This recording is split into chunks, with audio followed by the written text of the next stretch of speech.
সোমবার আমবাসায় পোস্টাল ব্যালটের ভোটগ্রহণ কেন্দ্র পরিদর্শন করলেন পূর্ব ত্রিপুরা লোকসভা কেন্দ্রের রিটার্নিং অফিসার সাজু ওয়াহিদ এ। সাথে ছিলেন ৪৭ নম্বর আমবাসা বিধানসভা কেন্দ্রের ARO সঞ্জিত দেববর্মা।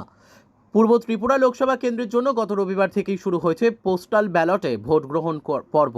শুক্রবার পোস্টাল ব্যালটে ভোট দিচ্ছেন নিরাপত্তার কাজে নিযুক্ত কর্মীরা এবং ভোটের কাজের সাথে যুক্ত কর্মীরা। নির্বাচন কমিশন এবার গাইডলাইন দিয়েছে সর্বাধিক ভোট যাতে কাস্টিং হয়, ভোটদান থেকে কেউ যাতে বাদ না থাকে। সকাল থেকেই আমবাসা পঞ্চায়েত রাজ ট্রেনিং ইনস্টিটিউটে ভোট শুরু হয়ে গেছে। ভোটাররা লাইনে দাঁড়িয়ে বেশ উৎসাহ ও উদ্দীপনার মধ্য দিয়ে নিজেদের গণতান্ত্রিক অধিকার প্রয়োগ করছেন। এক সাক্ষাৎকারে রিটার্নিং অফিসার জানান, প্রতিটি ARO অফিসে ভোট গ্রহণ চলছে সকাল থেকেই এবং সেই ধলাই জেলা শাসকের কার্যালয়ে EDC এক্সচেঞ্জের কাজও চলছে। তিনি বলেন, সম্পূর্ণ শান্তিপূর্ণভাবে ভোট প্রক্রিয়া চলছে, কোথাও কোনো ধরনের অপ্রীতিকর ঘটনার খবর নেই।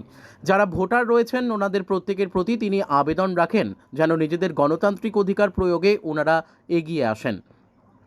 উল্লেখ্য, আগামী ২৬শে এপ্রিল পূর্ব ত্রিপুরা লোকসভা আসনের ভোট গ্রহণ। গোটা দেশের সঙ্গে ত্রিপুরার আসনের ভোট হবে, আর সেই লক্ষ্যেই এই দিনের পোস্টাল ভোট। এর আগে বাড়ি বাড়ি গিয়ে বয়স্কদের ভোট নিয়েছেন ভোট কর্মীরা। Bureau report, news daily Bharat.